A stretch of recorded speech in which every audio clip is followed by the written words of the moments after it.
Olila Women's Football Club kesi kopakana ejasi onabalo sodit kokujuna emesa keda pointan atomonari akaulona aitolot abolasho aongon.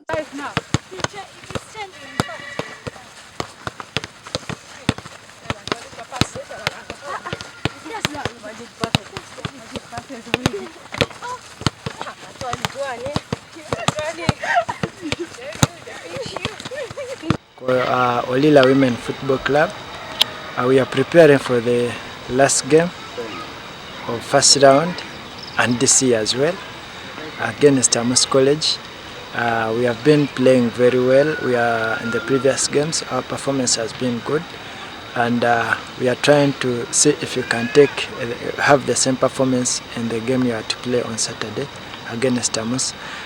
We are trying to work on different aspects because we try also to analyze the opponents, and then we try to strategize how we want to attack, how we want to defend them, because we know they are a good team. They have been playing together for some good time, so we expect a challenge from them, but all in all what you want is the 3 points away from home.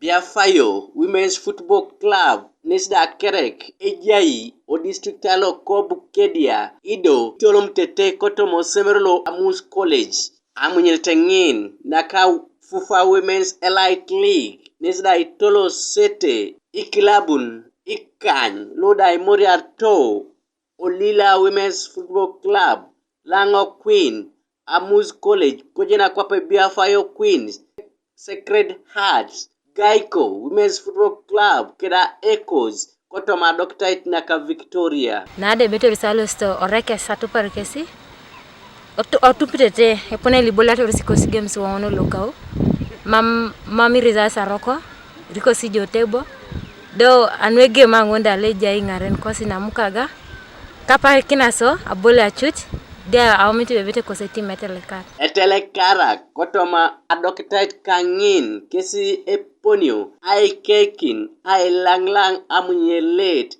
Doctorate naka Fufa Women Super League. Gabriel Esikukanuka TV East Koibuga Soroti.